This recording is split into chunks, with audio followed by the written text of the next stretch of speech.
Shrimad Bhagavatam 49-ാമത്തെ class. നമ്മളിന്ന് സ്കന്ധം 3-ലെ 20-ാമത്തെ അധ്യായമാണ് നോക്കുന്നത്. അത് ബ്രഹ്മകൃത വിവിധ സൃഷ്ടി വർണ്ണനമാണ്. ഇപ്പം നമുക്കറിയാം, ബ്രഹ്മാവ് വിഷ്ണുവിൻ്റെ നാഭിയിൽ നിന്നും പുറത്തേക്ക് വന്നു. ആ ബ്രഹ്മാവിലൂടെയാണ് സൃഷ്ടി നടത്താൻ പോകുന്നത്. ഈ ബ്രഹ്മാവ് എന്ന് പറയുന്നതൊന്നും മനുഷ്യരായിട്ട് കാണരുത്, അല്ലെങ്കിൽ കയ്യും കാലും എല്ലാം തലയെല്ലാം ഉള്ള കക്ഷിയായിട്ട് കാണരുത്. ഇതെല്ലാം ബലങ്ങളാണ്. അപ്പോൾ ആദ്യം ഉണ്ടായത് ചില പ്രേരക ബലങ്ങളാണ്. അത് ആധുനിക സയൻസ് തിരിച്ചറിയാത്ത ബലങ്ങളാണ്. കാരണം അതിനങ്ങനെ തിരിച്ചറിയാൻ പറ്റില്ല. തിരിച്ചറിയാം, പക്ഷേ അതിനൊരു അളവിലോ രൂപത്തിലോ പറയാൻ പറ്റില്ല. ഉദാഹരണമായിട്ട് നമ്മളിപ്പോൾ ഒരു വീടിൻ്റെ പ്ലാന് എന്ന് വെച്ചോളൂ. ഒരു വീടിൻ്റെ പ്ലാന് ഒരു എഞ്ചിനീയർ കണ്ടു കഴിഞ്ഞാൽ അയാളുടെ മനസ്സിൽ ആ വീടിൻ്റെ കംപ്ലീറ്റ് രൂപം വരും. അത് നിർമ്മിച്ചു കഴിഞ്ഞാൽ എങ്ങനെയാണ് ഉള്ളത്. അപ്പോൾ അതെല്ലാം അതിലുണ്ട്. അതിനാണ് പ്ലാനിങ് എന്ന് പറയുന്നത്. പിന്നെ ഏത് എഞ്ചിനീയർ വർക്ക് ചെയ്താലും, ഏത് മേസ്ത്രിയോ ഏതാളും ആ പ്ലാന് നോക്കി വർക്ക് ചെയ്യുമ്പോൾ ആ പ്ലാനിൽ നിന്നൊരു ബലം പ്രേരിപ്പിക്കുന്നുണ്ട്, ഇത്തരത്തിൽ നിർമ്മിക്കൂ എന്ന്. അതേപോലെ ഇന്ത്യൻ ഭരണഘടന അനുസരിച്ചാണ് ആ ജഡ്ജിമാർ വർക്ക് ചെയ്യുന്നത്. ഭരണഘടനക്ക് ജീവനൊന്നുമില്ല, പക്ഷെ അതിൽ നിന്നും ഒരു പ്രേരക ശക്തിയുണ്ട്. അത് പ്രേരിപ്പിച്ചിട്ട് അതിനനുസരിച്ചാണ് കോടതിയിൽ കേസുകൾ നടക്കുക. അപ്പം പ്രപഞ്ചത്തിൽ എന്തുണ്ടെങ്കിലും ഒരു പ്ലാൻ അനുസരിച്ചാണ് നടക്കുന്നത്. അപ്പം പ്ലാനിൽ നിന്നൊരു പ്രേരക ശക്തി വരുന്നുണ്ട്, ഇങ്ങനെ ചെയ്യുന്നു. അതിനനുസരിച്ചാണ് മനുഷ്യരും വർക്ക് ചെയ്യുന്നത്. അപ്പം ഈ പ്രപഞ്ചം സൃഷ്ടിക്കുമ്പോഴും പ്രപഞ്ചത്തിൻ്റെ മുമ്പിൽ ഒരു പ്ലാൻ ഉണ്ട്. അതിനാണ് പരമാത്മാവ് എന്ന് പറയുന്നത്. ആ പരമാത്മാവ് നമ്മുടെ ജനിതക ഘടന പോലെയാണ്. നമ്മുടെ ജനിതക ഘടനയിൽ എല്ലാം ഉൾപ്പെട്ടിട്ടുണ്ട്. എൻ്റെ മൂക്ക് എങ്ങനെ ഇരിക്കണം, എൻ്റെ കണ്ണ എങ്ങനെ ഇരിക്കണം, അതെപ്പം ഉണ്ടാകണം എന്നെല്ലാം അതിലുണ്ട്. അതൊരു പ്ലാനാണ്. അതിൽ നിന്നൊരു പ്രേരക ശക്തി വന്നിട്ടാണ് അതിനെ പ്രേരിപ്പിച്ചിട്ട് ഈ രൂപത്തിലേക്ക് ആക്കിയെടുക്കുന്നത്. ഇപ്പം പ്രപഞ്ചത്തിൻ്റെ പ്ലാനിൽ നിന്നും ആദ്യം ഉണ്ടാകുന്നത് ചില പ്രേരക ശക്തികളാണ്. അതും പ്രേരക ശക്തി തന്നെയാണ്.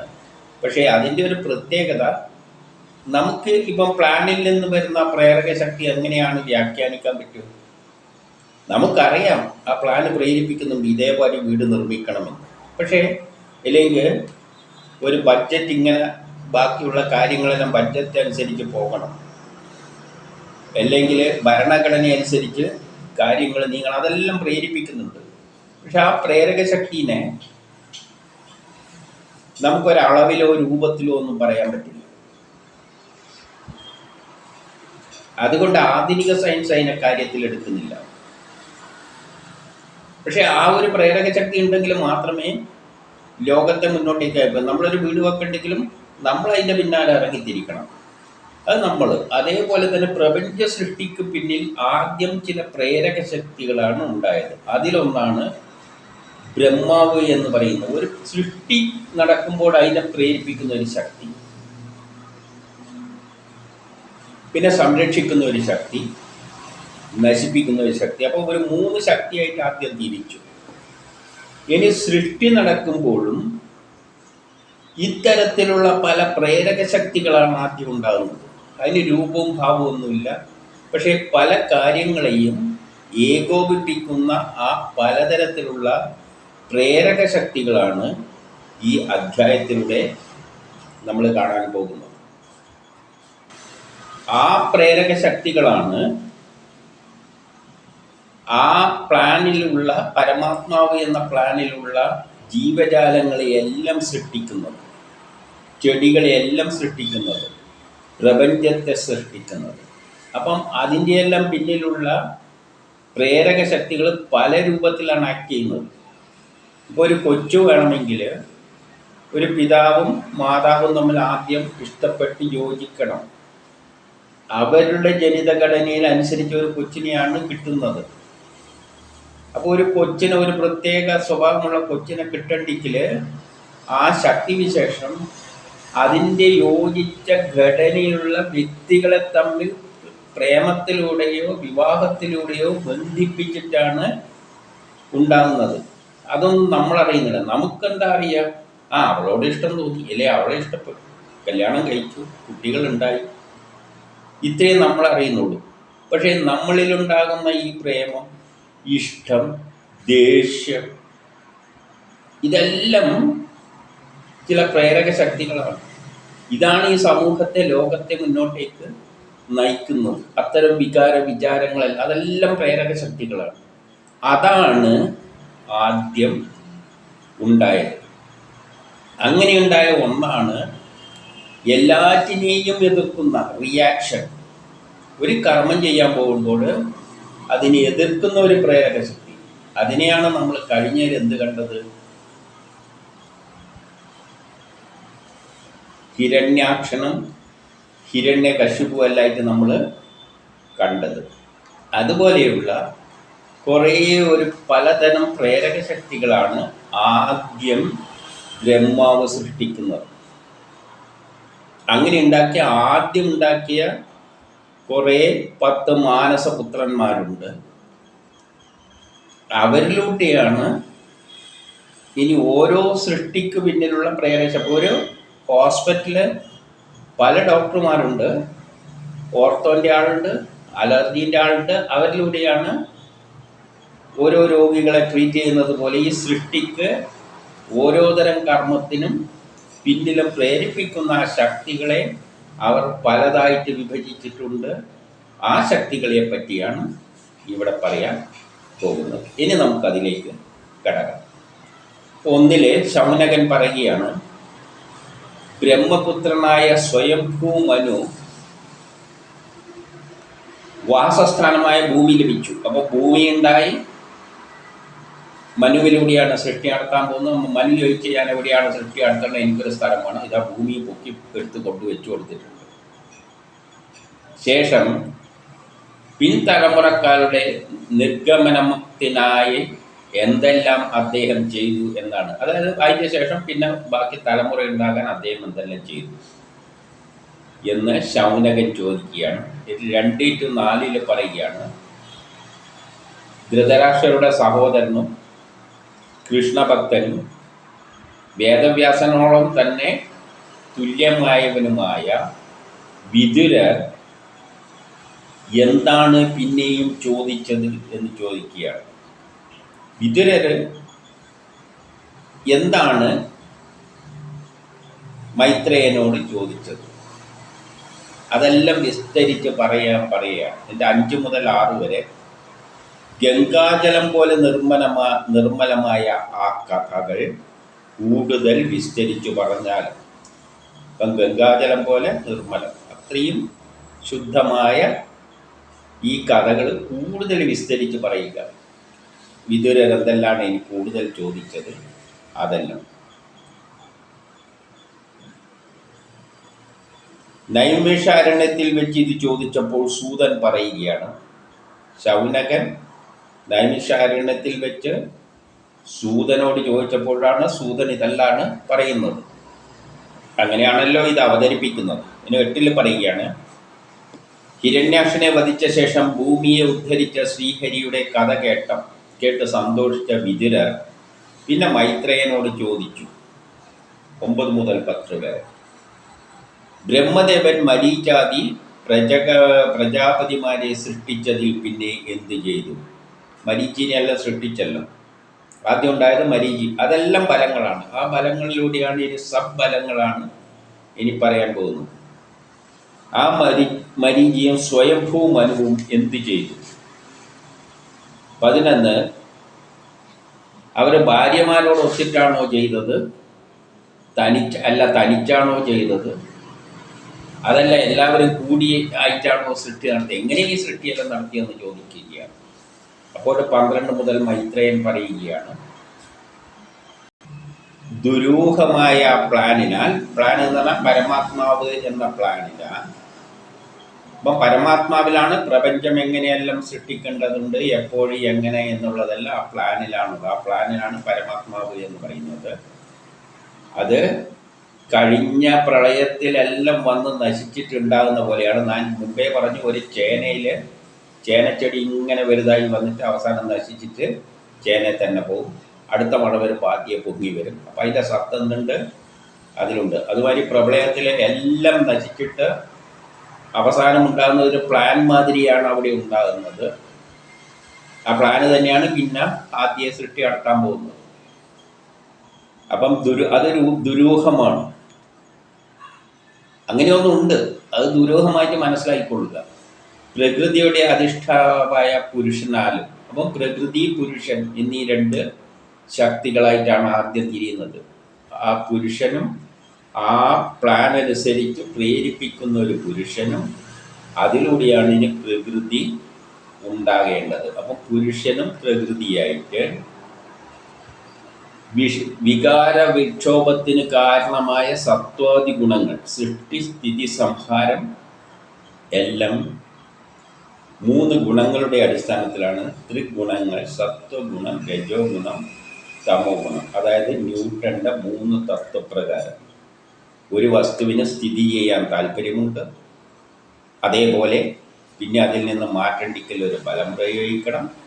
അത് രജോ ഗുണം അല്ലെങ്കിൽ ന്യൂട്ടന്റെ 2nd ലോ. അപ്പോൾ ഒരു എതിർപ്പുണ്ടാകും. അത് തമോ ഗുണം, അത് റിയാക്ഷൻ. അപ്പോഴും രണ്ടും ദ്വയമായിട്ടാണ്. രജോ ഗുണത്തിൻ്റെ എതിരാണ് തമോ ഗുണം. ഈ 2 ഗുണങ്ങളുടെ സന്ധിയിലാണ് സത്വഗുണം ഉണ്ടാകുന്നത്. അതായത് ഒരു കയറ് കമ്പ് ഇങ്ങോട്ടേക്ക് വലിക്കുന്നു, ഇത് ഇങ്ങോട്ടേക്ക് വലിക്കുന്നു. അപ്പോൾ ഇത് രജോ ഗുണമാണെങ്കിൽ അതിനെ എതിർക്കുന്ന തമോ ഗുണം. 2 തുല്യമാവുമ്പോൾ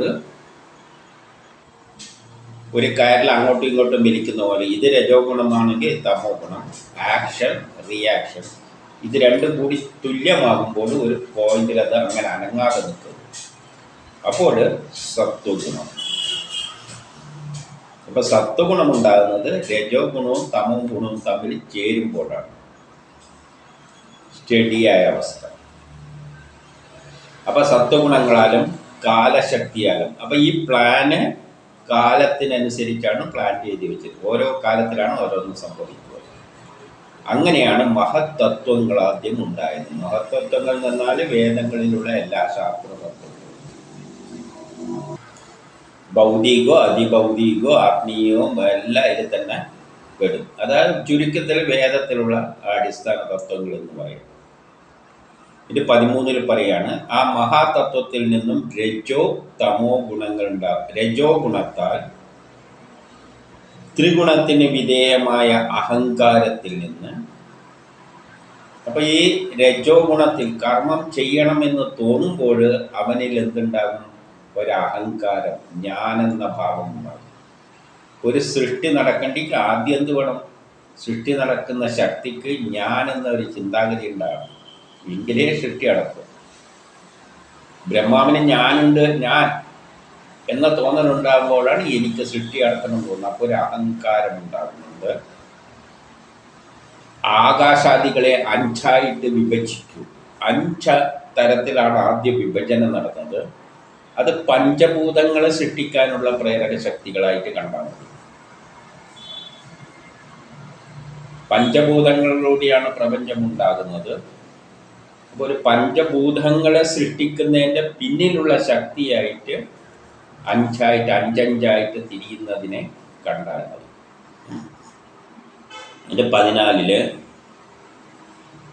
അവയെല്ലാം കൂടി അവ ഒറ്റക്കൊറ്റക്ക് സൃഷ്ടി നടത്തുവാൻ അശക്തമായതുകൊണ്ട്, അപ്പോൾ അതെല്ലാം അങ്ങനെ ഈ ഉണ്ടായതെല്ലാം അങ്ങനെ ഒറ്റക്കൊറ്റക്ക് നിൽക്കുകയായിരുന്നു. അവർക്ക് ഒറ്റക്കൊറ്റക്കൊന്നും സൃഷ്ടി നടത്താൻ പറ്റാത്തത് കൊണ്ട് സർവേശ്വരൻ അതിൽ പ്രവേശിച്ചു.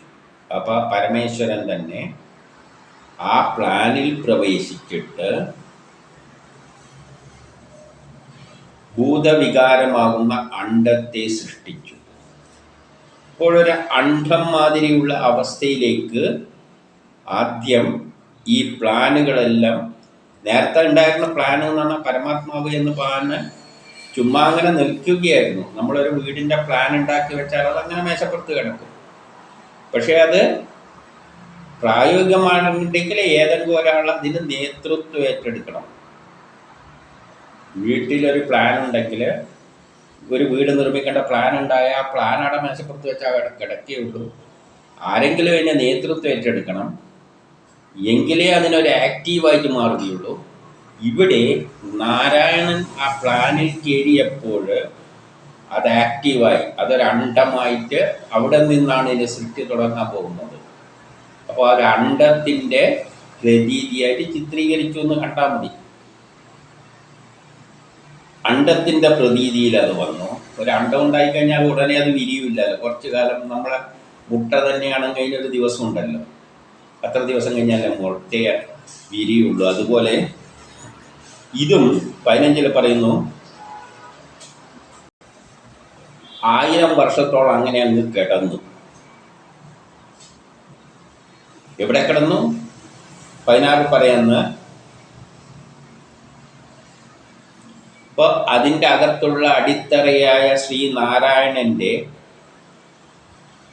അപ്പം അതിൻ്റെ കേന്ദ്രമായി നിൽക്കുന്നത് ആ ശക്തി തന്നെയാണ്. ആ പ്ലാനിൻ്റെ നടുവിൽ പ്രേരക ശക്തിയായി നിൽക്കുന്ന ആ നാരായണനിൽ നിന്നും ഒരു താമര പുറത്തു വന്നിട്ട് അതിൽ നിന്നും ബ്രഹ്മാവ് ആവിർഭവിച്ചു. എന്തുകൊണ്ടാണ് താമരയായിട്ട് ചിത്രീകരിച്ചത് എന്ന് പറഞ്ഞു കഴിഞ്ഞാൽ, എവിടെ നിന്നാണ്, പ്രപഞ്ചത്തിൽ നിന്ന് എവിടെ നിന്നാണ് ഇത് തുടങ്ങിയതെന്നൊന്നും ഒരു പിടിവില്ല. അതുകൊണ്ടാണ് താമരേൻ്റെ തണ്ടായിട്ട് ചിത്രീകരിച്ചത്. ഒരു പൂവിനെ ഞങ്ങൾ സങ്കല്പിച്ച് കഴിഞ്ഞാൽ താമരപ്പൂ ഉണ്ടാകും വെള്ളത്തിൻ്റെ മേലെ. പക്ഷേ അതിൻ്റെ തണ്ട് എവിടെയാണോ എന്ന് ചോദിച്ചു കഴിഞ്ഞാൽ തപ്പിപ്പോയ എവിടെയെങ്കിലും ആയിരിക്കും ഉണ്ടാവുക, അടിയിൽ നിന്ന് എവിടെ നിന്നോ വരികയാണ്. അതുപോലെ ഈ നാരായണൻ കിടക്കുന്നത് എവിടെയാണെന്നൊന്നും പിടിയില്ല. പ്രപഞ്ചം മുഴുവൻ ശൂന്യമാണ്, കാരണജലമായി ചിത്രീകരിക്കുകയാണ്. അതിൻ്റെ ഏതോ ഒരു ബിന്ദു നിന്നാണ് ഒരു താമര പോലെ വന്നിട്ട് അത് വികസിച്ചിട്ടാണ് ഇനി ഊർജം പ്രവഹിക്കുന്ന മാതിരിയാണ് എന്താകേണ്ടത്, സൃഷ്ടിയുടെ പ്രേരക ശക്തിയായി മാറേണ്ടത്. അപ്പോൾ സൃഷ്ടിക്കുള്ള ശക്തി, ആ പ്രേരക ശക്തി ബ്രഹ്മാവ് അതിൽ നിന്നും ഉത്ഭവിച്ചു. ഇതെല്ലാം മുമ്പ് പറഞ്ഞാണ്. അവിടെയാണ് നമ്മൾ ഇതുവരെ എത്തി നിൽക്കുന്നത്. ഇനി ബ്രഹ്മാവ് ഒരു പ്രേരക ശക്തി, സൃഷ്ടി നടത്തേണ്ട ഒരു ശക്തി, പ്രേരക ശക്തി അവിടെ ഉണ്ടായി. ഇതൊരു പ്രേരക ശക്തിയാണ്. പ്രേമം, ക്രോധം എല്ലാം പോലെയുള്ള ഒരു പ്രേരക ശക്തിയാണ് അത്. അതിൽ നിന്നാണ് പ്രേമവും ക്രോധവും എല്ലാം വരാൻ പോകുന്നത്.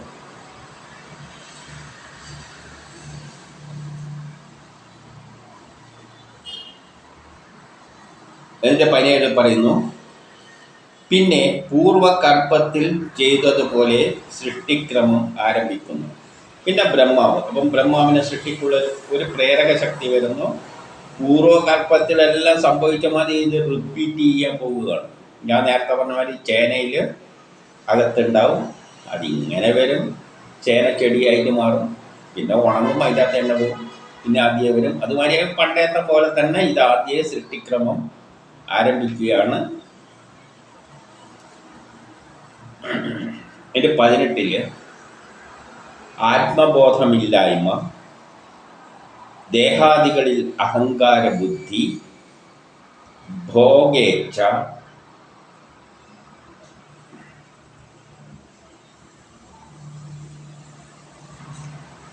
ക്രോധം, മരണചിന്ത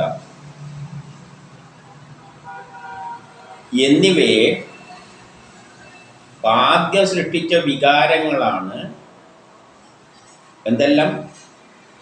ദേഹാദികളിൽ അഹംബുദ്ധി, ഞാനെന്നൊരു ചിന്ത ആദ്യം ഉണ്ടാക്കി. ഞാനെന്നൊരു ചിന്തയാണ് ആദ്യം, അതൊരു പ്രേരക ശക്തിയാണ്. നമ്മളുടെ ഉള്ളിൽ ഞാനെന്നൊരു ചിന്ത ഉണ്ടാകുന്നുണ്ട്. ആ ചിന്തയാണ് എന്നെക്കൊണ്ടെല്ലാം ചെയ്യിപ്പിക്കുന്നത്. ആ ഞാനില്ലേ, ഞാൻ കിടന്നുറങ്ങുമ്പോൾ എനിക്ക് നല്ല ഗാഠനിദ്രയിലാണെങ്കിൽ ഞാനില്ല, ഒന്നും ചെയ്യുന്നില്ല. ഞാനെന്ന ചിന്ത വരുമ്പോഴാണ് കർമ്മത്തിന്. അപ്പൊ ആദ്യം ഉണ്ടാക്കിയത് ഞാനെന്ന ചിന്തയാണ്, അഹങ്കാരമാണ്. പിന്നെ എന്താണ്? അഹംബുദ്ധി. പിന്നെ ഭോഗേച്ഛ, സുഖഭോഗങ്ങൾ അനുഭവിക്കാനുള്ളൊരു താല്പര്യം. എനിക്ക് എനിക്ക് എന്ന ഒരു ചിന്ത വരുമ്പോൾ പിന്നെ എനിക്ക് അത് വേണം ഇത് വേണം എന്നുള്ളൊരു ചിന്ത. അത് കിട്ടാതെ നേരം ദേഷ്യം വരും. അപ്പം ക്രോധം, മരണചിന്ത. ഇതാണ് ആദ്യം സൃഷ്ടിച്ചത്. ഈ 5 അവിദ്യാരൂപങ്ങൾ, ഇതെല്ലാം അവിദ്യയാണ്. അത് എവിടെ നിന്ന് സൃഷ്ടിച്ചു?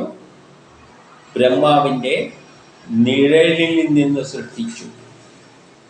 ഇതെല്ലാം നിഴലിന് സമാനമാണ്. നിഴലിനെ നമുക്ക് പിടിക്കാനോ കാണാനോ അളക്കാനോ പറ്റില്ല. ആധുനിക സയൻസിൽ നിഴലിനെ നമുക്ക് എടുക്കാൻ പറ്റില്ല. അത് എന്തോ നിഴലുണ്ട്, പക്ഷെ എങ്ങനെയാണെന്നെല്ലാം പറഞ്ഞു കഴിഞ്ഞാൽ അതുപോലെ ആണ് ഈ 5 സംഗതികളെയാണ് ആദ്യം സൃഷ്ടിച്ചത്. നിഴലിൽ നിന്ന് സൃഷ്ടിച്ചു എന്ന് പറയും. അതേതെല്ലാണ്? ആത്മബോധമില്ലായ്മ. ആത്മബോധമില്ലായ്മ എന്ന് പറഞ്ഞാൽ ഇതെല്ലാം ഉള്ളിൽ നിന്ന് ചെയ്യിപ്പിക്കുന്നത് ഈ ആത്മാവ് എന്ന ചിന്ത നമുക്ക് ഇല്ലാതെയാക്കുക. അതോടുകൂടി മായ തുടങ്ങി. ഇതെല്ലാം നമ്മുടെ ഉള്ളിലുള്ള ആ പരമാത്മാവിൻ്റെ പ്ലാൻ അനുസരിച്ചാണ് നടക്കുന്നത് എന്നുള്ള ചിന്ത നമുക്കില്ല. അതാണ് ആത്മബോധമില്ലായ്മ. പിന്നെ എന്തേ ഉള്ളൂ? ഞാനെന്ന ചിന്തയേ ഉള്ളൂ. 2. അപ്പോൾ ആത്മബോധമില്ലായ്മ, അതായത് എല്ലാം ബ്രഹ്മമാണ്, ആത്മാവാണ് ഇത് ജയിക്കുന്നത് എന്നുള്ള ബോധമില്ലായ്മയാണ് അദ്ദേഹം ഉണ്ടാക്കിയ സംഗതി. പിന്നെ ഞാനെന്ന ചിന്ത. ഞാനെന്ന ചിന്ത വരുമ്പോൾ പിന്നെ ദേഷ്യം, അതിൻ്റെ കൂട്ടത്തിൽ ക്രോധം വരും. പിന്നെ എന്തെന്ന്? ആഗ്രഹങ്ങളെ ചിന്തയാണ്, ഭോഗേച്ഛ. അപ്പം ആത്മബോധമില്ലായ്മ, ദേഹാദികളിൽ അഹംബുദ്ധി, എൻ്റെ ദേഹം, എൻ്റെ ശരീരം എൻ്റേത് എന്ന ചിന്ത അഹംബുദ്ധി. പിന്നെ ഭോഗേച്ഛ, നേടാനുള്ള ആഗ്രഹങ്ങൾ. പിന്നെ അതിൽ നിന്ന് ഉത്ഭവിക്കുന്ന ക്രോധം. പിന്നെ അവസാനം ഞാൻ മരിച്ചു പോകുന്നുള്ള ചിന്തയും. ഇങ്ങനെ 5 എണ്ണമാണ് അദ്ദേഹത്തിൻ്റെ നിഴലിൽ നിന്നും ആദ്യം സൃഷ്ടിച്ചത് എന്ന് പറയുമ്പോൾ ആ പ്ലാനിൽ നിന്നും പുറത്തേക്ക് വന്ന 5 ഗുണങ്ങളാണ്, സ്വഭാവവിശേഷങ്ങളാണ്. അതാണ് മായയിലേക്ക് നയിക്കുന്നത്. അതായത് എല്ലാം ഞാനാണ് എന്നൊരു ചിന്തയുണ്ടാക്കുക. അപ്പോൾ എന്തില്ലാതിരിക്കുന്നു? ആത്മാവിനെ പറ്റിയുള്ള ബോധമില്ലാതെ വരിക. പിന്നെ ഞാൻ എൻ്റേത് എന്നുള്ള ചിന്തകൾ ഉണ്ടാക്കുക, ആഗ്രഹങ്ങൾ ഉണ്ടാക്കുക, ഭോഗേച്ഛ ഉണ്ടാക്കുക. 3. പിന്നെ ക്രോധം വരും, പിന്നെ മരണഭയം വരും. ഈ 5 എണ്ണമാണ് ഛായയിൽ നിന്നും ബ്രഹ്മാവ് ആദ്യം സൃഷ്ടിച്ചത്.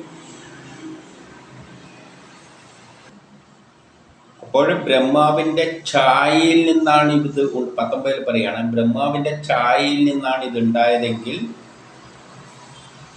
അവിടെ ഒരു ദ്വയം വരുന്നുണ്ട്. ഞാൻ ശരീരം, യഥാർത്ഥ ശരീരം, അതിൻ്റെ ഛായയാണ് അതിൻ്റെ ദ്വയം. അപ്പം ദ്വയമുണ്ടായപ്പോൾ അതിൻ്റെ ദ്വയം ഏതാണ്? ശരീരമാണ്. ഈ ബ്രഹ്മാവ് എന്ത് ചെയ്തു? ഈ ശരീരത്തെ അങ്ങ് ഉപേക്ഷിച്ചു, ഒരു സൃഷ്ടി നടത്തി. ഛായയിൽ നിന്നും ഈ സ്വഭാവങ്ങൾ ഉണ്ടാക്കിയപ്പോൾ പിന്നെ ആ ശരീരത്തെ അങ്ങ് ഉപേക്ഷിച്ചു. അത് ദ്വയമായിട്ടാണ് സൃഷ്ടിക്കുന്നത്. അതുകൊണ്ടാണ് ഈ ശരീരത്തെ ഉപേക്ഷിച്ചു എന്ന് പറയുന്നത്. അതിൽ നിന്നും യക്ഷന്മാരും രാക്ഷസന്മാരുമെല്ലാം ഉണ്ടായി, രക്ഷസ്സുകളും ഉണ്ടായി. അത് സ്വീകരിച്ചു, രാക്ഷസ സ്വഭാവം ആ ശരീരത്തിൽ നിന്ന് ഉത്ഭവിച്ചു. അപ്പോൾ രാക്ഷസർ എന്ന് പറയുന്നത് നശിപ്പിക്കുന്ന ശക്തികൾ. ഈ പറയുന്ന ദോഷങ്ങളെല്ലാം മായ ഉണ്ടായപ്പോൾ അതിൻ്റെ പാരലായിട്ട് ഉണ്ടായതാണ് ഈ രാക്ഷസ സ്വഭാവങ്ങൾ. യക്ഷ രാക്ഷസ സ്വഭാവങ്ങൾ, അതും പ്രത്യേകതരം സ്വഭാവങ്ങളാണ്. ഈ പൈശാചികമായ അവർ 20, അവർ പൈശാചികമാണല്ലോ. അവർ ബ്രഹ്മാവിനെ പിടിച്ചു തിന്നാൻ വേണ്ടിയിട്ട് ശ്രമിച്ചു. പൈശാചിക ശക്തികളാണ് ഉണ്ടായിരിക്കുന്നത്. അവരുടെ സ്വഭാവം എന്താണ്? നശിപ്പിക്കുക. എല്ലാം സ്വയമായിട്ടാണ് സൃഷ്ടിച്ചത്. നമുക്കൊരു ഭോഗേച്ഛ ഉണ്ടാകുമ്പോൾ അതിനെ എതിർക്കുന്ന, നശിപ്പിക്കുന്ന ഒരു ശക്തിയും കൂടി ഉണ്ടാവും. അങ്ങനെ ഉണ്ടായത്, പാരലായിട്ട് ഉണ്ടായതാണ് ഇത്. അപ്പം ഇവരെന്ത് ചെയ്യുന്നത്? ബ്രഹ്മാവിനെ തന്നെ, ഉണ്ടാക്കാൻ ശ്രമിക്കുന്ന ബ്രഹ്മാവിനെ തന്നെ നശിപ്പിക്കാൻ നോക്കാം. ബ്രഹ്മാവെന്ന് സൃഷ്ടിക്കുമ്പോൾ അതിൻ്റെ ദ്വയമായിട്ടുള്ള ഉണ്ടായതാണ് ഈ സംഗതികൾ, യക്ഷന്മാരും രാക്ഷസന്മാരും. അപ്പം ബ്രഹ്മാവ് എന്ത് ചെയ്യുന്നു? അതിനെ പാരവെക്കുന്ന ശക്തികളാണ് ഇത്. ഇവരെന്ത് ചെയ്തു? ബ്രഹ്മാവിനെ തന്നെ പിടിച്ചു തിന്നാൻ വേണ്ടിയിട്ട് പിന്നാലെ പാഞ്ഞു. എന്നിട്ട് പറഞ്ഞു, ഇവനെ വിട്ട് കളയരുത്, ഇവനെ പിടിച്ചു തിന്നു. പിന്നെ അപ്പോൾ ബ്രഹ്മാവ് വിഷമിച്ചുകൊണ്ട് 21 പറയുകയാണ്, അവരോട് പറഞ്ഞു, എന്നെ ഭക്ഷിക്കരുത്, രക്ഷിപ്പിൻ.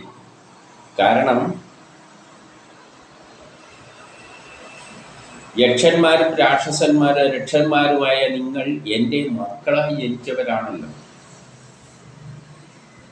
അപ്പം രാക്ഷസ സ്വഭാവം ഉണ്ടായി. പിന്നെ 22 സത്വഗുണപ്രകാശത്താൽ ഇവരിൽ നിന്നെന്തുണ്ടായി? ദേവകളുണ്ടായി. അപ്പം ദേവകളുമായി രാക്ഷസരുമായി. അപ്പം അതതിൻ്റെ ദ്വയമായിട്ട് മാറി. അതോടുകൂടി ഒരു സത്വഗുണത്തിലേക്കെത്തി. രാക്ഷസരും ആക്ഷൻ, ദേവകൾ ആക്ഷൻ, മറ്റേത് റിയാക്ഷൻ, രണ്ടും ആകുമ്പോൾ ഒരു സത്വഗുണത്തിലെത്തി. അപ്പോൾ ബ്രഹ്മാവ് ഒരു സ്റ്റഡിയായ അവസ്ഥയിലെത്തി. ആര് വന്നപ്പോൾ? ദേവന്മാർ വന്നപ്പോൾ. ഇപ്പോൾ അസുരന്മാർ. അപ്പം ദേവന്മാർ എന്ന് പറഞ്ഞാൽ സൃഷ്ടിക്ക് ബാക്കിയുള്ള എല്ലാ സൃഷ്ടിയിലും പങ്കെടുക്കുന്നവരാണ് ദേവന്മാർ. അതിനെ എതിർക്കുന്ന, അതായത് ആക്ഷനാണ് ദേവന്മാർ, റിയാക്ഷനാണ് അസുരന്മാർ. ഇതെല്ലാം ഫലങ്ങളാണ്. ഇതൊന്നും കണ്ണും മൂക്കും വെച്ചിട്ടുള്ളതല്ല. പലതരം ആക്ഷൻസും റിയാക്ഷൻസും ആയിട്ട് മാറി. എന്നിട്ട് ഇതെല്ലാം പ്രകാശരൂപം സ്വീകരിച്ചു എന്നാണ് പറയുന്നത്. പ്രകാശരൂപം എന്ന് പറഞ്ഞാൽ അതൊന്നും ശരിയായ ഒരു ദ്രവ്യങ്ങളോ മനുഷ്യരൂപമൊന്നും അല്ല. അപ്പോൾ ഓരോ ഗുണങ്ങളായിട്ട് ഇങ്ങനെ വരികയാണ് പ്രപഞ്ചത്തിൽ. പിന്നെ എന്ത് ചെയ്തു? പിന്നെ ബ്രഹ്മാവ്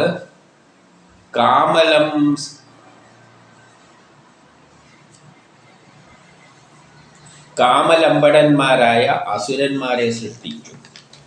കാമത്തെ സൃഷ്ടിച്ചു. കാമസ്വഭാവമുള്ള അസുരന്മാരെ സൃഷ്ടിച്ചു.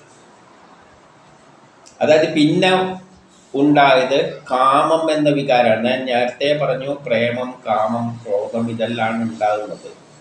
ഇത്തരം വികാരങ്ങളിലൂടെയാണ് ഈ പ്രപഞ്ചത്തിലെ മറ്റുള്ളതിനെല്ലാം കൂട്ടിച്ചേർക്കുന്നത്. നമുക്ക് കാമം ഉണ്ടാകുമ്പോഴല്ലോ ഒരു പെണ്ണിൻ്റെ അടുത്ത് ചെല്ലുന്നതും കല്യാണം കഴിക്കുന്നതും കുട്ടി ഉണ്ടാകുന്നത്. കാലത്തിനാവശ്യം ഒരു കുട്ടി ഉണ്ടാക്കാനാണ്. അപ്പോൾ ഒരു കാമം ഉണ്ടാക്കിയിട്ട് കുട്ടി ഉണ്ടാക്കും. സുബ്രഹ്മണ്യനെല്ലാം ജനിപ്പിക്കാൻ വേണ്ടിയിട്ട് ശിവനും പാർവതിയിലെല്ലാം കാമം ഉണ്ടാക്കാൻ വേണ്ടി പണ്ട് ശ്രമിച്ച കാര്യങ്ങളെല്ലാം അറിയാമല്ലോ. ആയിരിക്കട്ടെ, അതെല്ലാം അവിടെ എത്തുമ്പോൾ പിന്നെ ആദ്യം നോക്കാം. അപ്പം കാമം എന്നൊരു വികാരത്തെ അദ്ദേഹം ഉണ്ടാക്കി വിട്ടു. അതിനെ എന്താ പറയുന്നത്? കാമലംബടന്മാരായ അസുരന്മാർ. അതല്ല, അസുര സ്വഭാവമാണ്. കാമലംബടന്മാരായ അസുരന്മാരെ സൃഷ്ടിച്ചു. അദ്ദേഹത്തിൻ്റെ ഒരു പ്രത്യേകതര ശരീരത്തിൽ നിന്ന് കാമലംബടന്മാരായ അസുരന്മാരെ സൃഷ്ടിച്ചു. അപ്പം ദ്വയമില്ലാതെ പോകില്ലല്ലോ. അപ്പം ഇതിൻ്റെ ദ്വയം വേണം. ഇനി ദ്വയം എങ്ങനെയാണ് എന്നാണ് പറയാൻ പോകുന്നത്. അവർ എന്ത് ചെയ്തു എന്ന് വെച്ചാൽ കാമം മൂലം 23 പറയാണ്, ബ്രഹ്മാവിനെ തന്നെ കയറിയിട്ട് സംഭോഗം ചെയ്യാൻ വേണ്ടി ബ്രഹ്മാവിൻ്റെ പിന്നാലെ കൂടി. ഇവർക്ക് കാമം മൂത്ത് കിടക്കുകയാണ്. കാമം മൂത്തപ്പോൾ ബ്രഹ്മാവോടെ മുമ്പ് കണ്ടെന്താണ് ബ്രഹ്മാവ് എന്നാൽ ബ്രഹ്മാവോട് തന്നെ സംഭവമായി കളയാൻ വെച്ച് ബ്രഹ്മാവിൻ്റെ പിന്നാലെ കൂടി. 24 അദ്ദേഹത്തിന് ഭയങ്കര ലജ്ജയുണ്ടായി. കാരണം ഈ ഇദ്ദേഹത്തോട് കാമം തോന്നിയപ്പോൾ ഇങ്ങേക്ക് ലജ്ജയായിപ്പോയി. അപ്പം ചിരിച്ചുകൊണ്ട് അദ്ദേഹം എന്ത് ചെയ്തു, ബ്രഹ്മദേവൻ അസുരന്മാരെ പിന്തുടരുമ്പോൾ പേടിച്ചിട്ടും ഭയവുമുണ്ട്, കാമം എന്തുണ്ട്, ലജ്ജയുമുണ്ട്, പിന്നെ ഭയവുമുണ്ട്, കോപമുണ്ട്, എല്ലാം കൂടിയിട്ട് അതിവേഗം പാലായനം ചെയ്ത് ഇവന്മാരുടെ പിന്നാലെ ഈ കാമലംബടന്മാരായ അസുരന്മാരും ഓടി. എന്നിട്ട് 25, 26, 27 പറയുകയാണ്, ബ്രഹ്മാവ് ശരണങ്ങളുടെ അധിപനായ ആരാണ്, എല്ലാ കാര്യങ്ങളും സാധിപ്പിച്ചു കൊടുത്ത് വിഷ്ണു ആടി ഇരിക്കുന്നുണ്ടല്ലോ. വിഷ്ണുവിൻ്റെ അടുത്ത് പോയിട്ട് പറഞ്ഞു, എന്നെ രക്ഷിക്കണേ രക്ഷിക്കണേ എന്ന്. ഇവർ എന്നെ മൈഥുന്യം ചെയ്യാൻ ശ്രമിക്കുകയാണ്. അതുകൊണ്ട് എൻ്റെ ക്ലേശമെല്ലാം ഒന്ന് ഇതിൽ നിന്ന് എന്നെ ഒന്ന് രക്ഷിച്ചിട്ട് ക്ലേശം നിന്തിരുവടിയെ ആശ്രയിക്കുകയാണ് ഞാൻ. അങ്ങല്ലാതെ നമ്മുടെ ക്ലേശം തീർത്ത് തരാൻ ഒരു കക്ഷിയും ഇല്ല. അപ്പോൾ ബ്രഹ്മാവ് തന്നിലെ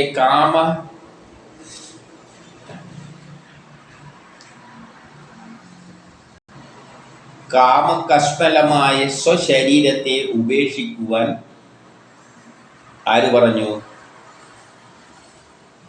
വിഷ്ണു പറഞ്ഞു. ആ കാമകസ്മലമായ ആ ശരീരത്തെ അങ്ങ് ഉപേക്ഷിക്കുവാൻ. കാരണം അതിൽ നിന്നാണ് കാമം ഉത്ഭവിച്ചിരിക്കുന്നത്.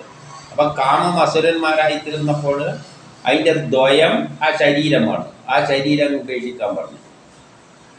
കാമകസ്മലമാണ്. കാരണം അതുകൊണ്ടാണല്ലോ, ആ ശരീരത്തെ കണ്ടുകൊണ്ടാണല്ലോ അങ്ങേര് അമ്മമാർ പിന്നാലെ വരുന്നത്. അതങ്ങ് ഉപേക്ഷിച്ചേക്കുന്നത്. അപ്പം അദ്ദേഹം അത് ഉപേക്ഷിച്ചു.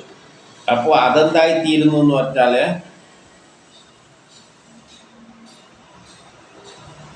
29, 31 വരെ പറയുകയാണ്, കാൽത്തളക കിലുങ്ങുന്ന തരത്തിലുള്ള പാദവും മതാലസമായ കണ്ണും. ആ ശരീരം എന്തായി മാറി എന്നാണ് പറയുന്നത്.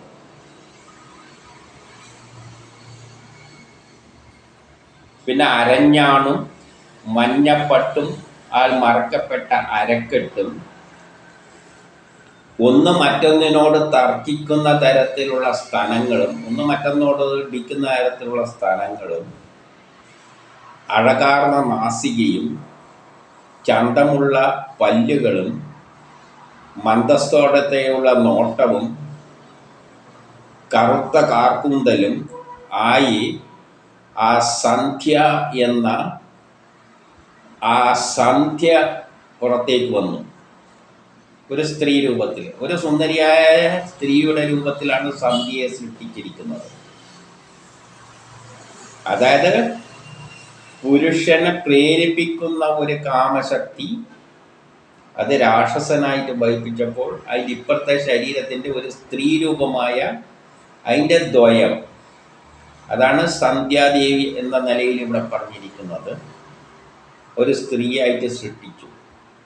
അപ്പം കാമം തന്നെ എന്താണ്ടിക്ക് രണ്ടുണ്ടാണല്ലോ, ഒന്ന് പുരുഷനും വേണം, ഒന്ന് സ്ത്രീയും വേണം. അപ്പോൾ പുരുഷൻ രാക്ഷസനും അതിൻ്റെ ഇപ്പോഴത്തെ കാമത്തിൻ്റെ ആ ഒരു സുന്ദരിയായിട്ട് ചിത്രീകരിച്ചിട്ട് പറഞ്ഞതേ ഉള്ളൂ. ഇതിൻ്റെ 32 അവളുടെ രൂപം, പ്രായം, ചെറിയ പനിയുടെ പ്രായം എന്തൊക്കെ വേണ്ടിക്ക് പറയാം, മനസ്സൊതുക്കം,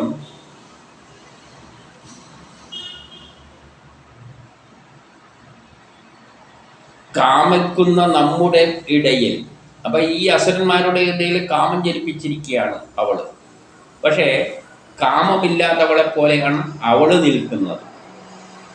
ഇവരിൽ കാമം ഉണ്ടാക്കി, പക്ഷെ അവളെ നിൽപ്പ് എന്ന് പറഞ്ഞാൽ എല്ലാം സുന്ദരിയായിട്ടുള്ളത് തന്നെ, പക്ഷെ അവൾക്ക് വലിയ കാമമൊന്നും ഇല്ലാത്ത മാതിരിയാണ് നിൽപ്പ്. ഇത് ഭയങ്കര അത്ഭുതം തന്നെയെന്ന് അസുരന്മാരിൽ പറയുകയാണ്. ഇതിൻ്റെ 33 മുതൽ 34 വരെ, അവളിൽ അനുരാഗം മൂത്ത അവർ ആ സന്ധ്യാദേവിയോട് ചോദിച്ചു. അവൾ അനുരാഗം മൂത്ത്, ഇവർ പിന്നെ ബ്രഹ്മാവ് പോയല്ല, ശരീരം ഉപേക്ഷിച്ച് ഇതേമാതിരിയാക്കി മാറ്റിയല്ല ദ്വയമായിട്ട്.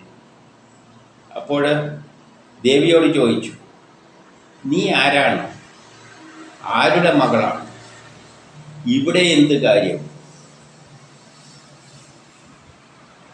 സൗന്ദര്യ സമ്പത്താകുന്ന വിൽപ്പന ചരക്കിനാൽ, അവള് സൗന്ദര്യത്തിൻ്റെ സമ്പത്ത്, എല്ലാ സൗന്ദര്യത്തിൻ്റെയും സമ്പത്തായ വിൽപ്പന ചരക്കിനാൽ, വിൽപ്പന ചരക്കായിട്ടായിട്ടാണ് അവിടെ നിൽക്കുന്നത്. ഭാഗ്യഹീനരായ ഞങ്ങൾ എന്തിനിങ്ങനെ ശല്യപ്പെടുത്തുന്നു? അത് അവരുടെ മനസ്സിന് വലിയ ശല്യമായി തീർന്നിരിക്കുകയാണ് ഇവള്. 35 പറയാണ്, നീ ആരായാലും ശരി, നിന്റെ സന്ദർശനം ഭാഗ്യവശാൽ നമുക്ക് കിട്ടി. നീ നമ്മുടെ ഉൾത്തടത്തെ കലക്കി മറിച്ചിരിക്കുന്നു. എന്നിട്ട് 36 പറയാണ്, വീണ്ടും വീണ്ടും പൊന്തുന്ന പന്തിനെ, വീണ്ടും വീണ്ടും പൊന്തുന്ന പന്തിനെ കൈത്തലം കൊണ്ട് താഴ്ത്തുന്ന ഭവതിയുടെ ഈ ഭാരത്തെ താങ്ങുവാൻ വയ്യാതെ അരക്കെട്ട് തെളിമയുള്ള കണ്ണുകൾ അലസമെന്ന പോലെ ഇരിക്കുന്നു. അങ്ങനെയുള്ള നിന്റെ കണ്ണുകൾ ഇതെല്ലാം അലസമായിട്ട് ഇരിക്കുകയാണ്. അതൊരു വർണ്ണനയാണ്. ഇങ്ങനെയെല്ലാം പറഞ്ഞ് 37 മൂഢന്മാരായ അസുരന്മാർ ആ സന്ധ്യയെ സ്ത്രീ എന്ന് കരുതി ഗ്രഹിച്ചു. അതൊരു സ്ത്രീയാണെന്ന് കരുതി ഗ്രഹിച്ചു എന്നാണ് പറഞ്ഞിരിക്കുന്നത്. കരുതി എന്ന് പറഞ്ഞാൽ യഥാർത്ഥത്തിൽ സ്ത്രീകളൊന്നും ഉണ്ടായിട്ടില്ലേ. ഇത്തരം സ്ത്രീകൾ ഉണ്ടാകുന്നതിനുള്ള പിന്നിലെ പ്രേരക ശക്തി ഉണ്ടായി എന്നേ പറയുന്നുള്ളൂ. ആ ശക്തിയാണ് പരമാത്മാവിൽ നിന്ന് ഇങ്ങനെ സ്ത്രീരൂപമായിട്ട് വരുന്നത്. അതെല്ലാം പ്ലാനിലുണ്ട് ഒരു പ്രേരക ശക്തി. അതിനാണ് സ്ത്രീ എന്ന് ഗ്രഹിച്ചു. അപ്പൊ അവിടെ ഒരു ആസുര സ്വഭാവമുണ്ട് ആ പരമാത്മാവില്. ആ സ്ത്രീ ഉണ്ടാകുന്ന പ്രേരക ശക്തി അവിടെയുണ്ട്. ആ പ്രേരക ശക്തിക്കാണ് ഈ സുന്ദരികളെ സൃഷ്ടിക്കാനുള്ള ഉത്തരവാദിത്തം. അതെല്ലാം ഫലങ്ങളാണ്. ഇങ്ങനെ കുറേ പ്രേരക ശക്തികൾ ഈ പ്രപഞ്ചത്തിലുണ്ട്. അതാണ് അവസാനം ഇതിനെല്ലാം ആറ്റങ്ങളെല്ലാം യോജിപ്പിച്ച് സുന്ദരിമാരായിട്ട് സൃഷ്ടിക്കുന്നത്. കഥയിലൂടെ ശാസ്ത്രവും ചേർത്ത് വെച്ചുകൊണ്ട് പറയുകയാണ്. അപ്പം അങ്ങനെയുള്ള വികാരങ്ങളും ഉണ്ടാക്കിയിട്ടു. ഇനി 38, 39 ചിരിച്ചുകൊണ്ട് ബ്രഹ്മാവ് പിന്നെ അപ്സരസ്സുകളെ സൃഷ്ടിച്ചു. അപ്സരസ്സുകൾ എന്ന് പറഞ്ഞാൽ വേറെ തരം. അപ്പം നേരത്തെ വികാരങ്ങൾ, മനുഷ്യരിൽ ഉണ്ടാക്കുന്ന ചില വികാരങ്ങളാണ് ആദ്യം പറഞ്ഞിരിക്കുന്നത്. ഇനി അപ്സരസ്സുകളെ സൃഷ്ടിക്കണ്ട, അതായത് സുന്ദരിമാരെ സൃഷ്ടിക്കണ്ട ആ പ്രേരക ശക്തി വരികയാണ്. ആ പ്രേരക ശക്തിയെ അപ്സരസ്സുകളെ സൃഷ്ടിച്ചു. ആ സുന്ദരിമാരെ സൃഷ്ടിക്കാനുള്ള പ്രേരക ശക്തി അപ്സരസ്സുകളെ സൃഷ്ടിച്ചു. അല്ലാതെ ശരിയായ രൂപത്തിലൊന്നും അതിനെ ചിന്തിച്ചേക്കരുത്. ഇവരെല്ലാമാണ് ഇനി എന്ത് വേണ്ടത്? അപ്സരസ്സുകളെ അതേമാതിരി ഉണ്ടാക്കിയെടുക്കേണ്ട ആ ബലങ്ങൾ. എന്നിട്ട് സൗന്ദര്യവും പ്രേമവും ചേർന്നതും ചന്ദ്രികാരൂപം പൂണ്ടതുമായ ആ ശരീരവും ഉപേക്ഷിച്ചു. അപ്പോൾ എന്നിട്ട് ആ ശരീരം അങ്ങ് ഉപേക്ഷിച്ചു. വിശ്വവസു മുതലായ ഗന്ധർവന്മാർ അതിൽ സ്വീകരിച്ചു. അപ്പോൾ അപ്പുറത്തത് ദ്വയമായിട്ടാണ് സൃഷ്ടിച്ചിരിക്കുന്നത്. അപ്പുറം അപ്സരസ്സുകൾ ഉണ്ടാക്കാനുള്ള ഒരു പ്രേരക ശക്തി ഉണ്ടാക്കിയിട്ട് ഈ ശരീരത്തിൽ നിന്നാണ് അത് ഉണ്ടാകുന്നത്. ഈ ശരീരത്തെ ഉപേക്ഷിച്ചപ്പോൾ ഈ ശരീരം എന്തായി മാറി? വിശ്വവസു മുതലായ ഗന്ധർവന്മാരായി മാറി. അപ്പം ഗന്ധർവന്മാരും അസുരന്മാരും അപ്സരസ്സുകൾ, അത് ദ്വയമായിട്ട്, അതും പ്രേരക ശക്തികളാണ്. അവരാണ് ഇനി ഇവരെയെല്ലാം സൃഷ്ടിക്കേണ്ടത്. അപ്പം അങ്ങനെയുള്ള കുറേ പ്രേരക ശക്തികൾ ഉണ്ടായി. ഇത് 40 പിന്നെ ആലസ്യത്തിൽ നിന്നും, ബ്രഹ്മാവിൻ്റെ ആലസ്യത്തിൽ നിന്നും ബ്രഹ്മാവ് എന്ത് ചെയ്തു? ഭൂതപിശാചുക്കളെ ഉണ്ടാക്കി. എന്നിട്ട് ദിഗംബരന്മാരും മുടി അടിച്ചാടുന്നവരുമായ അവരെ കണ്ട് അദ്ദേഹം കണ്ണടച്ച് കളഞ്ഞു. മുടി അടിച്ചാടുന്ന ഒരു സ്വഭാവം ഉണ്ടല്ലോ നമ്മളെ മനുഷ്യരിൽ, അതാണ് ഭൂതപിശാചുക്കൾ. നമ്മൾ തന്നെ ചിലപ്പോൾ നമ്മളെ പിശാചിൻ്റെ സ്വഭാവമെല്ലാം കാണിക്കും. മുടിയെല്ലാം അഴിച്ചാടുന്ന തരത്തിലുള്ള ചില സ്ത്രീകളെല്ലാം നോക്കിയാൽ കാണാം. അവർക്ക് ദേഷ്യം പിടിച്ചു കഴിഞ്ഞാൽ അവരിലുണ്ടാകുന്ന ആ വികാരം, അതെല്ലാം ഈ ശക്തികളാണ് അവരിൽ ആക്ട് ചെയ്യുന്നത്. അതാണ് ഭൂതപിശാചുക്കൾ. അല്ല വേറെ അതൊന്നും അതിൻ്റെ രൂപമില്ല. ഇതെല്ലാം പ്രേരക ശക്തികൾ. ഈ പ്രേരക ശക്തികളാണ് മനസ്സിൽ ആക്ട് ചെയ്തിട്ട് നമ്മൾ എന്തുണ്ടാക്കുന്നത്, ഭൂതത്തിൻ്റെയും പ്രേതത്തിൻ്റെയും എല്ലാം അല്ലെങ്കിൽ പിശാചിൻ്റെ എല്ലാം സ്വഭാവം. നമ്മൾ ആധുനിക സയൻസും പിശാല്, കുട്ടിച്ചാത്തൻ, കല്ലെടുത്തെറിയുന്നെല്ലാം പറഞ്ഞിട്ട് അവർ അന്വേഷിച്ചു കഴിഞ്ഞാൽ അവസാനം എത്തിച്ചേരുന്ന എന്താണ്, ഏതെങ്കിലും ഒരു സ്ത്രീയോ പുരുഷനോ ആയിരിക്കും.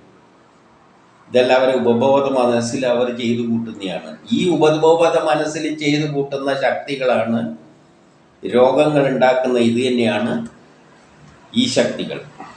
ബ്രഹ്മാവ് തൻ്റെ ശരീരം ഉപേക്ഷിച്ചു, എന്നിട്ട് അതിനെ സൃഷ്ടിച്ചിട്ട് ബ്രഹ്മാവ് ശരീരം ഉപേക്ഷിച്ചപ്പോൾ അതിൽ നിന്ന് അതിൻ്റെ തിരിച്ചു വേറൊന്നുണ്ടായി. എന്തെന്ന്,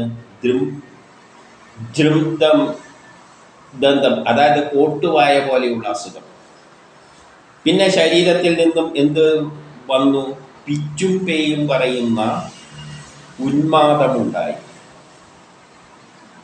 അതായത് ഇപ്പോഴിതിൽ നിന്നെല്ലാം ഉണ്ടായത് ആലസ്യം, പൊട്ടുവായ, നിദ്ര, ഉന്മാദം എന്നീ വികാരങ്ങളാണ്. ഇതെല്ലാം വികാരങ്ങളാണ്. മനുഷ്യരിലുണ്ടാകുന്ന വികാരങ്ങളെല്ലാം ഇതിൽ നിന്നും ഉണ്ടായി. പിന്നെ ഇത്രയും കഴിഞ്ഞ ശേഷം 42 പിന്നെ ബ്രഹ്മദേവൻ അദൃശ്യരൂപിയായ ദേവന്മാരെയും പിതൃക്കളെയും സൃഷ്ടിച്ചു. പിന്നെ അദ്ദേഹം അദൃശ്യരൂപികളായ നമുക്ക് കാണാൻ പറ്റാത്ത തരത്തിലുള്ള ദേവന്മാരെയും പിതൃക്കളെയും, അതും ചില ഫലങ്ങളുണ്ട്. നമുക്ക് കാണാൻ പറ്റാത്ത ചില പ്രേരക ശക്തികൾ, അതാണ് ദേവന്മാർ, നമ്മളെ സഹായിക്കുന്നവർ.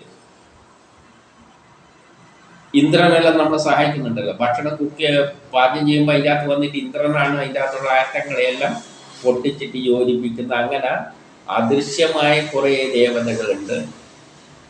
ആ ബലങ്ങളെ സൃഷ്ടിച്ചു. അതാണ് ദേവന്മാരും പിതൃക്കളും. എന്നിട്ട് ആ ശരീരവും ബ്രഹ്മാവ് ഉപേക്ഷിച്ചു.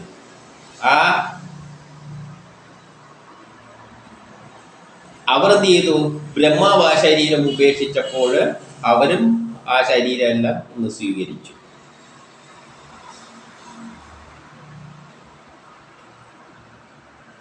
പിന്നെ 44 പിന്നെ ബ്രഹ്മാവ് സിദ്ധദേവന്മാരെയും വിദ്യാധരന്മാരെയും സൃഷ്ടിച്ചു. അതാണ് ബുദ്ധിയുള്ള, ചിന്തിക്കാൻ കഴിവുള്ള, ചിന്തകളെ പ്രേരിപ്പിക്കുന്നവരാണ് സിദ്ധദേവന്മാർ.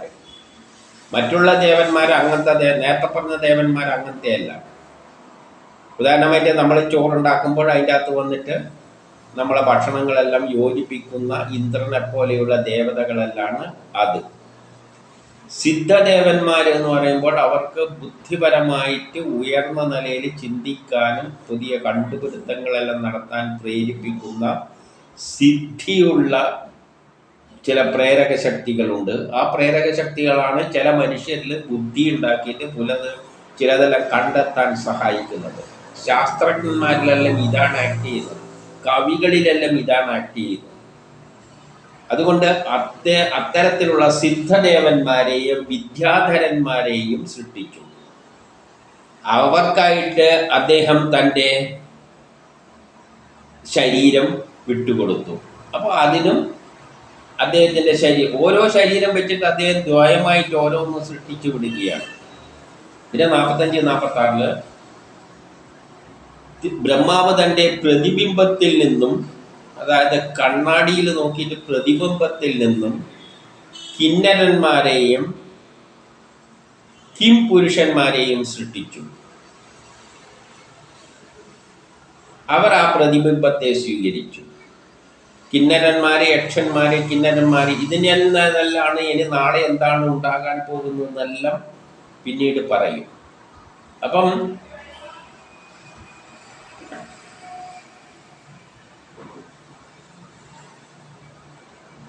അവർ, ഈ കിന്നരന്മാരെല്ലാം അവർ ഇണപിരിയാത്തവരായിക്കൊണ്ട് പ്രഭാതത്തില് ബ്രഹ്മാവിനെ സ്തുതിച്ചുകൊണ്ട് പ്രഭാതത്തിൽ അവിടെ ഇരുന്ന് ഗാനം വാഴ്ത്തിക്കൊണ്ടിരിക്കുന്നതെന്നാണ് പറയുന്നത്. സൂര്യൻ ഉദിക്കുമ്പോൾ ഈ കിന്നരന്മാരെല്ലാം കൂടിയിട്ട്, കിം പുരുഷന്മാരും കിന്നരന്മാരും എല്ലാം സൂര്യൻ ഉദിക്കുന്ന സമയത്ത് ചെറിയ പ്രത്യേകതകളെല്ലാം ഉണ്ട്. നമ്മൾ ഉദയസൂര്യനെ നമ്മൾ വെയിലെല്ലാം കായാൻ പോകുന്നത് എന്തുകൊണ്ടാണ്? അതിന് കുറച്ച് ദിവ്യത്വമല്ലേ ഉള്ളൂ. അത് മനുഷ്യനെ പ്രേരിപ്പിക്കുന്ന ശക്തികളാണ്. ഉദയ സമയത്തുള്ള സൂര്യനാണ് നമ്മളെ കർമ്മത്തിന് പ്രേരിപ്പിക്കുന്നത്. അതാണ് വേദശാസ്ത്രങ്ങളുടെ എല്ലാം അടിസ്ഥാനത്തിൽ നമ്മളെ കർമ്മത്തെ പ്രേരിപ്പിക്കുന്നത്. അതുകൊണ്ട് അവരവിടെ ഇരുന്നുകൊണ്ട് ഉദയത്തിൽ എന്ത് ചെയ്യും? എപ്പോഴും ബ്രഹ്മാവിൻ്റെ അവദാനങ്ങളെല്ലാം വാഴ്ത്തിക്കൊണ്ട്, സൃഷ്ടിയുടെ പ്രാധാന്യത്തെ വാഴ്ത്തിക്കൊണ്ട് അവിടെ കൊണ്ടിരിക്കുന്ന കുറേ ശക്തികൾ അവിടെയുണ്ട്. സൃഷ്ടി പിന്നെ 47 പിന്നെ അദ്ദേഹത്തിന് പിന്നെ ഒന്നും സൃഷ്ടിക്കാൻ തോന്നിയില്ല. പിന്നെ സൃഷ്ടി പിന്നെ പുരോഗമിക്കാതെ വന്നപ്പോൾ വിവിധ വിചാര ശരീരത്തോടുകൂടി അദ്ദേഹം ശരീരത്തെ വെടിഞ്ഞു. ആ ശരീരം വെടിഞ്ഞേച്ചു. അങ്ങനെ വെടിഞ്ഞ ശരീരത്തിൽ നിന്നും, തലനാരിഴകളിൽ നിന്നും, അങ്ങനെ വെടിഞ്ഞ ശരീരത്തിലെ തലനാരിഴയിൽ നിന്നും അഹികൾ അല്ലെങ്കിൽ സർപ്പങ്ങൾ പുറത്തേക്ക് വന്നു. അപ്പൊ ആ ശരീരം വെടിയുമ്പോഴാണ് പിന്നെ ഊർജം എന്ന സാധനം തരംഗ രൂപത്തിൽ ഒഴുകാൻ തുടങ്ങിയത് അദ്ദേഹത്തിന്റെ മുടിയിൽ നിന്ന്.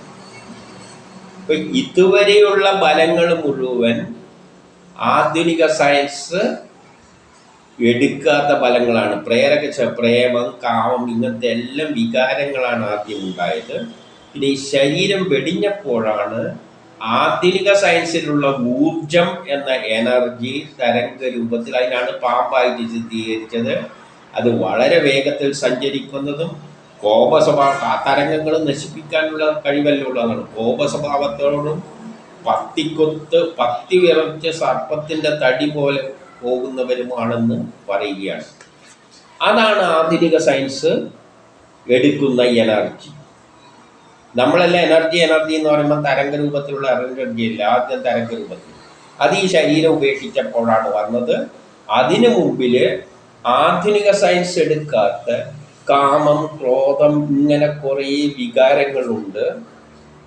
ആ വികാരങ്ങളെല്ലാം പിന്നെ ഇനി ഉള്ളതിനെ എല്ലാം കൂടിച്ചേർന്നിട്ട് സൃഷ്ടി നടത്താൻ പ്രേരിപ്പിക്കുന്നത്. ഭാവനയിൽ കണ്ടുകൊള്ളണം. 49 അങ്ങനെ കൃതാർത്ഥനായ ഭാവത്തോടെ അദ്ദേഹം മനുവിനെ സൃഷ്ടിച്ചു. അവസാനമായി ഇനിയാണ് മനുവിലൂടെയാണ് സൃഷ്ടിക്രമം ആരംഭിക്കാൻ പോകുന്നത്. അപ്പം അതിനു മുമ്പിൽ കുറേ വിചാരങ്ങളെല്ലാം ഉണ്ടാക്കിയിട്ടും എനർജിയും ഉണ്ടാക്കിയിട്ടും, എന്നിട്ട് ആ ശരീരം പിന്നെ അവസാനം ആ ശരീരം മനുവിന് കൊടുത്തു. ഇനി മനുവിലൂടെയാണ് സൃഷ്ടിക്രമം നടക്കുന്നത്. അപ്പോൾ മുമ്പ് സൃഷ്ടിക്കപ്പെട്ടവരെല്ലാം ഇതെല്ലാം, അപ്പൊ ഈ മുമ്പ് സൃഷ്ടിക്കപ്പെട്ടവരെല്ലാം അവിടെ ഇരിക്കുകയാണല്ലോ, അവരെല്ലാം അദ്ദേഹത്തെ പ്രശംസിച്ചു. ഞങ്ങൾ എല്ലാവരും ഒരുമിച്ചുകൊണ്ട് ഭാഗം അനുഭവിച്ചു കൊള്ളാമെന്ന് പറഞ്ഞു. അതായത് ഇനി ഞങ്ങളെല്ലാം കൂടിയിട്ട് ഇതെല്ലാം കൂട്ടിച്ചേർത്തുകൊണ്ട് പുതിയ സൃഷ്ടി ഉണ്ടായിക്കോളാമെന്ന് പറഞ്ഞു. എന്നിട്ട് 52 മുതൽ പറയുകയാണ്. 53 പിന്നെ തപസ്, ഉപാസന, യോഗാഭ്യാസം, ഉറച്ച സമാധിയോടുകൂടിയ ജിതേന്ദ്രിയനായി വേദമന്ത്രങ്ങളുടെ ഭ്രഷ്ടാവായ ബ്രഹ്മദേവൻ ഋഷിഗണങ്ങളെ സൃഷ്ടിച്ചു. അത് പ്രത്യേകം പറഞ്ഞു വെച്ചാണ് ഋഷിഗണങ്ങളെ.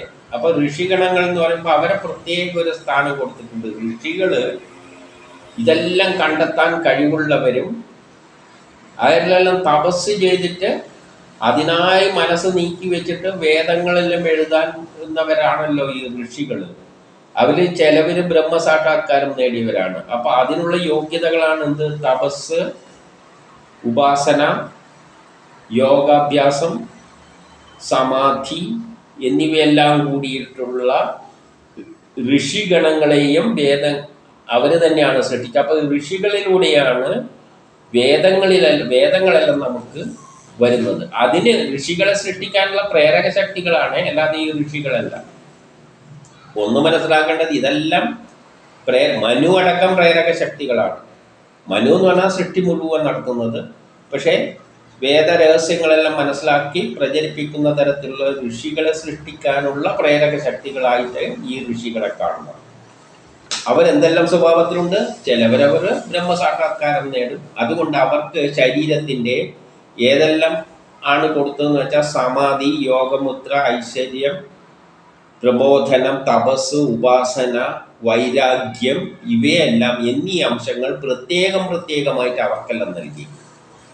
അപ്പോൾ ചിലരിൽ ബ്രഹ്മസാക്ഷാത്കാരം നേടുന്നവരിൽ പ്രേരിപ്പിച്ചിട്ട് വിരക്തി ഉണ്ടാക്കിയിട്ട് അവരെ ബ്രഹ്മസാക്ഷാത്കാരത്തിൽ എത്തുന്നതിന് പിന്നിൽ പ്രവർത്തിക്കുന്ന ശക്തികളാണ് ചിലവർ തപസ്സിലൂടെ കാര്യങ്ങളെല്ലാം മനസ്സിലാക്കിക്കൊണ്ട് പുസ്തക രൂപത്തിൽ എഴുതുന്ന വേദവ്യാസനെ പോലെയുള്ളവരെയെല്ലാം പിന്നിൽ ആക്ട് ചെയ്യുന്ന ശക്തികളായിട്ട് കാണണം.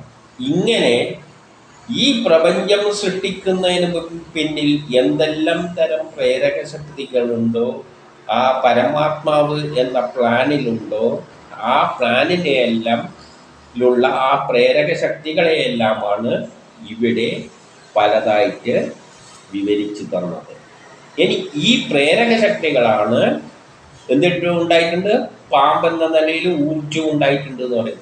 ഇനി ഈ ഊർജത്തെ എല്ലാം കമ്പൈൻ ചെയ്ത് ആറ്റങ്ങളും കണങ്ങളും എല്ലാം ആയിട്ട് അതിൻ്റെ പിന്നിലെല്ലാം പ്രവർത്തിക്കുന്ന പ്രേരക ശക്തികളാണ് ഇത്. അതൊന്ന് ഗാഢമായിട്ട് സ്വന്തമായിട്ട് ഇരുന്നിട്ട് ചിന്തിച്ചിട്ട് എന്താണ് അർത്ഥമെന്ന് സ്വയം മനസ്സിലായിക്കൊള്ളണം.